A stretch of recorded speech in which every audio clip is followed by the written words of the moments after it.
Good morning, sunshines, but it is not morning. 'Tis afternoon. Maybe you're watching this in the morning, though. So good morning, sunshine, no matter what. It's Callie Carroll. I have a touch of the COVID. Don't worry, you can't catch it by watching this video, so you're aces. We're going to dive into a conversation about why we give, what our motivation is to give, and just maybe look in the mirror for a second and talk about it. But before that, say good morning, sunshine, no matter what time it is. Let me know if this is a rewatch. Hashtag GMS. And something that you are grateful for.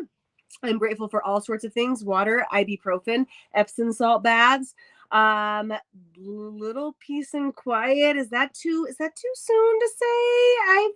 I've been on my own for 6 hours now, and I do not know the last time I got 6 hours to myself. Literally, it's been well over a year. So I'm going to go ahead and say gratitude for that. I mean, thank you. Okay, guys, let's talk about giving and receiving for a minute here. I want you to think about the last time you gave something to someone. And that could be giving energy. Maybe you gave a comment to a post. Maybe you gave a compliment. Maybe you gave something tangible, like you baked something for someone. You gave someone support, like by offering them a service. You watched their kids. You gave someone a hug. You gave someone a high five. You gave someone a phone call. Okay, so like think of the last few times where you have been the giver of situations, right? And now what I want you to think about is that same situation is your intention behind the giving and really rooting yourself to the truth of it. Were you giving to give, or were you giving to receive? And maybe you're like, well, no, I was giving to give, but I do expect to receive upon giving. If that's your answer, you kind of got to rework that, because if you're giving to give, you're giving to give, you're not giving to receive. But if you're giving to give, then to receive, you're still giving to receive. Does that make sense? And the reason why I want to connect this, actually, I was having a great conversation. Pardon, excuse that little COVID cough there.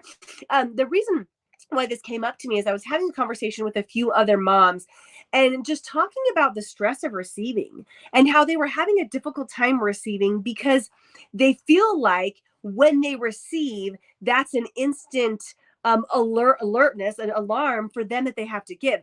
And I'm like, okay, so if that's your feeling, maybe you feel like people have to give to you when you receive, but we didn't have this full conversation, right? But it's like mirroring our thoughts sometimes, but really going down to it and looking at all of us and examining, why do we give, right? And looking at the intention behind it. So like, I'll give you a couple of examples, right? If you're commenting on people's posts, right, like you do positive comments and you just go out there and like, I don't know about you, but like I'm a double tapper. I'm like a double tap, double tap, double tap. Sometimes people are like, why is she stalking me? I don't go online that much, but when I do, like, you're going to get some likes and hearts. And if you're doing that and then you're like, well, I always comment on Cindy's post, why does she never comment on mine? Right? Then you have an intention of giving to receive. And I would love to welcome you to think about why you're really doing that, right? And what you're putting out there by doing that. So that's like one example, right? What about giving a phone call? I hear this one a lot when I'm working with my women and coaching women, especially through friendships, where they're like, well, I'm always the one calling.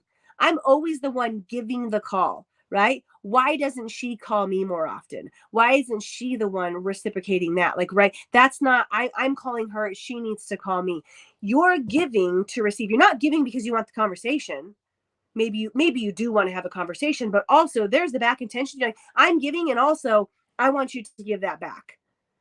And that, like, to me, that just doesn't feel great, right? Or like, just like, I think that more of the extreme, but like the tangible option where you're like, okay, so I'm going to give my hours, or I'm going to give my time, or I'm going to give my food or my resources or my money to someone. But there, it comes with an expectation. It comes with an expectation that you're going to do something certain for me down the road. And like, if you're the one that's like, I got him, right? Like, I gave him a few things, they owe me now. It just feels gross. And you can have your own opinion around this. I just want to share mine. I feel like giving to receive doesn't feel super good. And if we could, I keep talking about this idea of servitude, right? And about how when we live in servitude, when we live in a space where we are doing everything that we can to give back to those around us, when we are in an emotional and physical state, when we can, and there's going to be times in your life where you are not in a state to give, whether that's energetically or financially or hours of your day, but there are times of your life where you are able to. And if we can give ourselves during those times in complete servitude, without that hangover of expectations, think about how much easier it would be to receive.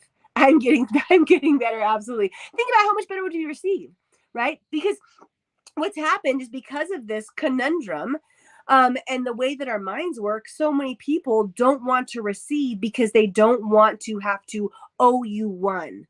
And it creates this yucky relationship with people where we're like, no, let me stay 2 feet away. Let me see, what do I need to be like 6 feet away right now, right? Like, right, I got to have my distance because I don't want to have to owe anybody anything. Throughout this journey, I will tell you one of the biggest things over the last year and a half with Witten, right? That I have really been offered, a lesson that I have been offered is to learn to receive without regards for people expectations on the other end, because I don't have time for that, right? Like if somebody offers me support, if somebody offers me something, like for our family, when somebody sends Witten and Quincy a gift randomly or treats, I am so thankful, right? So I don't even know who they're from. I'm so thankful. I'm so deeply moved by it. Also, I don't feel this like, oh, put that on the tally that up. I owe this person. I owe this person. I owe this person. Because if I did, I feel like I would shut the door to receiving, and it would just make the entire exchange feel yucky. So I'm hoping that what this does for you is, number one, supports you in reassessing why you're giving, and maybe you can let go of that expectation to receive something. You'll receive when it's your time to receive. You can ask if you want to receive, not like one person, well, I called you, so call me, but you can tell the world, here's not an expectation, but here's a desire I have. I would love to receive more X, Y, and Z. Right? So you can put it out into the universe with positivity, with joy, and not doing it as a tit for tat. So one, where are you coming from? The other side I just want to point out is on your receiving end. When you're receiving, if you think the only way you can receive is to owe someone, like back it up, rewind, because you might be in the former, what I was just talking about, where a part of you has previously thought that if you gave, you were to receive. So you've written that message in your brain, right? So like you created that story, and when you mirror yourself, you're seeing that. So maybe back that up and just like, did I do that in the past? Okay, I did. And you can let it